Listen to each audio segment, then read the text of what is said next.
Gold Knight Goro is based on the TV show of the same name and sees you taking on the part of the main protagonist Kuga. It's his duty to protect humanity from terrifying demons known as horrors who have begun to invade the world. The gameplay is essentially that of a beat 'em up and is broken up into two different segments. The first being the world map where encounters appear and give the option to take them on, with the second being the brawler segments where you'll be able to move around relatively small areas and fight against groups of enemies. You have a whole range of abilities at your fingertips, from basic swings of your sword to more intricate combos that have the potential to blast everything in sight. But at the center of the combat system is your transformation. Now it only lasts for a brief period, so choosing the right time to change is key in overcoming all of the challenges that lie ahead. One of them being the real highlight of the game, and that's the incredible boss fights. The game changes to a one-on-one fighter and really pushes you to take advantage of every mechanic the system offers. If you're fond of beat 'em ups and are looking for a new one to get into, Gold Knight Garo is well worth a shot.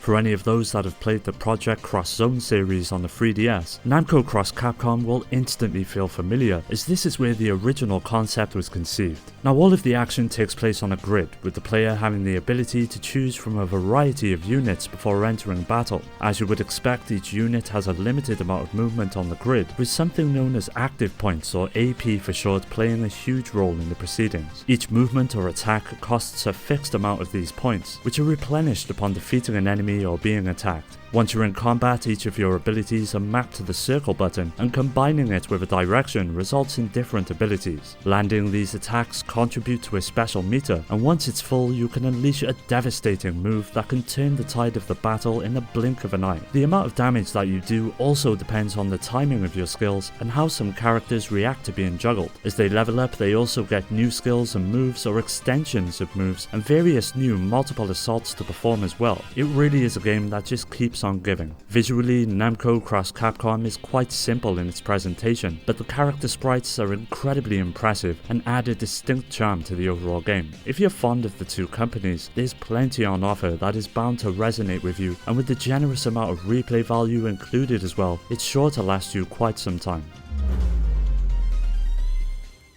Chain Dive is a game that shares much in common with the likes of Bionic Commando and sees players navigating through various environments with something known as a plasma chain. You take on the part of a hero known as Shark and are tasked with defending the planet of Elm from various invading forces that will stop at nothing to achieve their goal. Now despite the game being presented in full 3D, all of the action takes place across various levels that play out over a 2D axis. Various green orbs are scattered throughout each and facilitate the use of the plasma chain, which allows you to hook onto each of them and freely swing about the environment. Momentum manages to play a huge role, and once you have the action of grappling and swinging down, traversing each area is an absolute breeze. But once you start throwing enemies into the mix, this is where the action really heats up. As well as your chain, you also possess a sword, and although it doesn't directly harm enemies, it instead freezes them in place. Once they are frozen, they then act as new grappling points that explode upon contact. Destroying multiple enemies in a row will grant you a combo, and if it's high enough, it has the potential to replenish your life upon execution.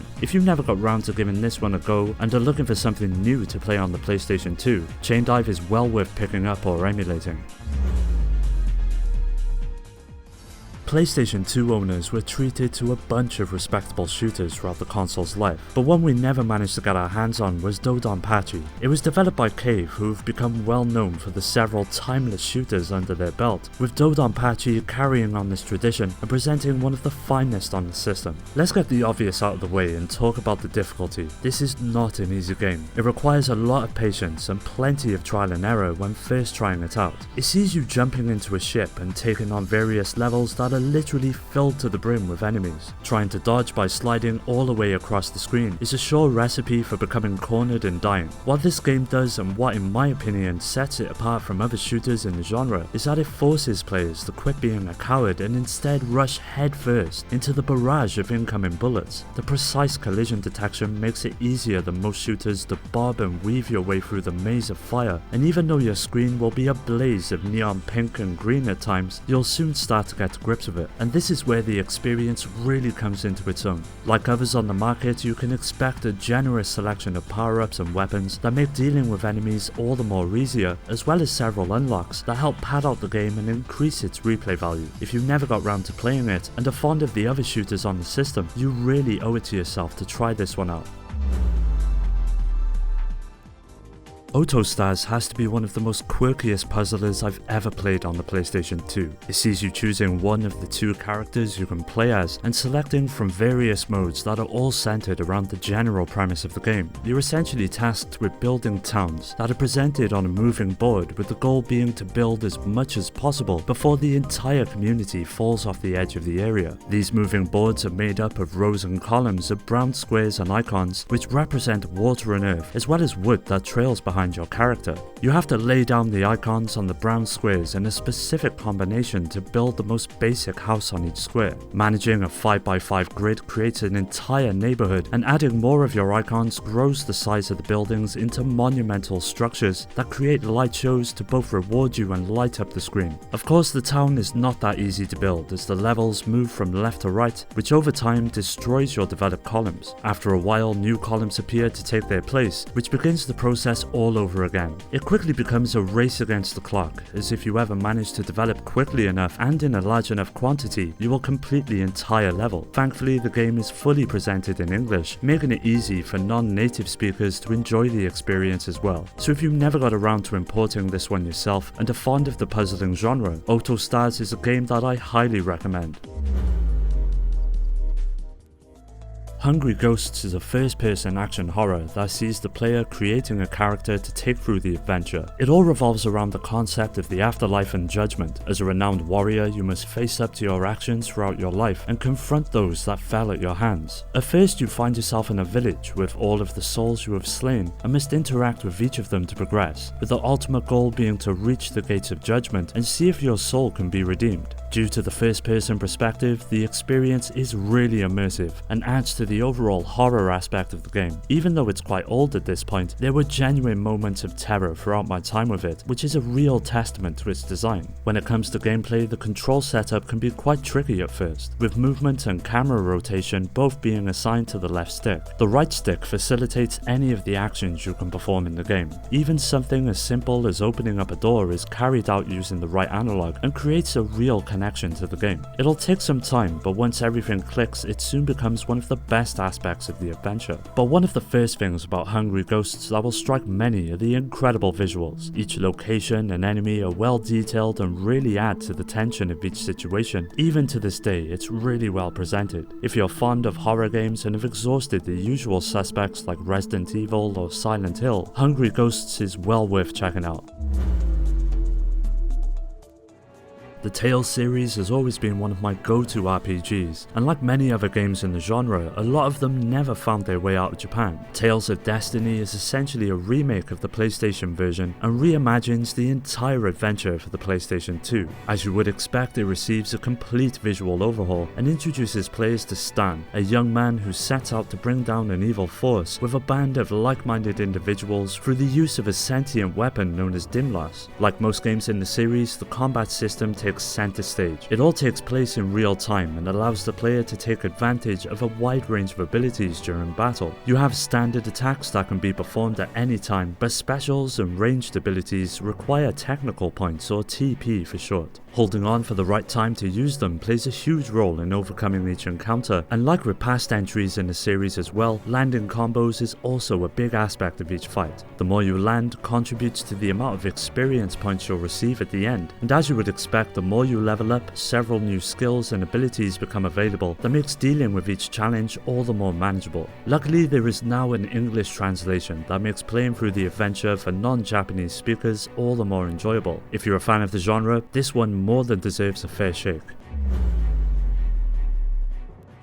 Front Mission is one of Square Enix's most longest running series and is regarded by many as one of the best in its genre. It's essentially a strategic RPG that sees you having a wide range of units all made up of several mechs that each offer their own distinct advantages and disadvantages on the field. Now each battle has two different phases, the first being the grid-based map that allows you to move around units and engage enemies, with the second depicting each attack in an up-close and personal manner. These animations are the real highlight and show off each of the mechs in all of their glory as they tear each other to shreds. But it doesn't end there, as Front Mission 5 will see you spending just as much time out of battle as much as you do in it. These sections help relay the story, which is surprisingly deep for a game of this kind. Saving the best until last though is the well thought out and implemented customization options. Each mech can be fully kitted out in any way you see fit, with new parts and abilities slowly being dealt to you the further you level up and progress through the campaign. The amount on offer is simply breathtaking and goes a long way in giving you the means to build an unstoppable team.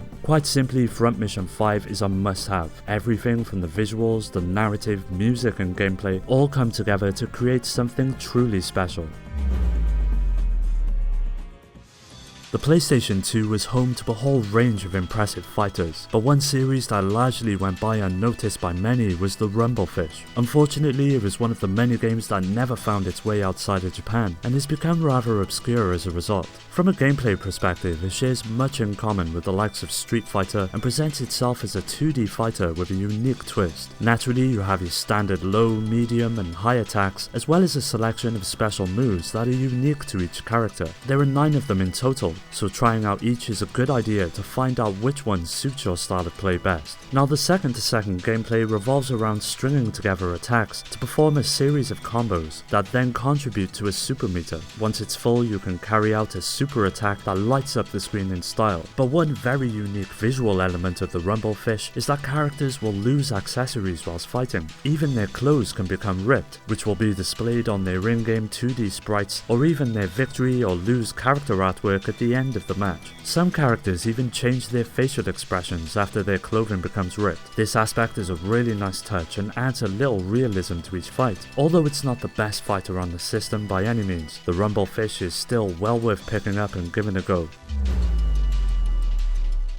Shadow Tower Abyss is a rather unique RPG that sees players taking on the role of a young man who seeks out an ancient spear that is rumoured to grant those who wield it special powers. Once in gameplay, the action is presented in first person and requires the player to navigate through a series of caves, catacombs and walkways in the hopes of finally escaping the structure. As you would expect, a whole range of terrifying monsters occupy the space. Thankfully though, you have an arsenal of weapons at your disposal that will help deal with the onslaught of enemies that are thrown your way. From a basic spear to more offensive items such as crossbows and handguns, you'll be able to take on enemies with confidence, but ammunition is quite scarce, as well as each melee weapon being beholden to a durability counter that makes the use of each a strategic decision rather than just spraying and praying. As I mentioned, Shadow Tower Abyss is made up of many elements, one being the RPG aspect of the gameplay that sees you leveling up your character, which has a meaningful impact out on the field. It works rather differently though. Instead of just simply gaining experience points, you actually grow through destroying the various occupants of the tower. Various aspects of your character can be altered, from the amount of hit points you have to your agility and strength, that all play a vital role. Well, that does it for today's video. Don't forget to hit subscribe and follow us on all of the socials to stay up to date on future videos. You can also join our community on Discord and meet many like-minded gamers to continue the conversation with. If you're interested in doing so, you'll find all of these links in the description. Well, thanks for taking the time to watch the video. I'll catch you next time.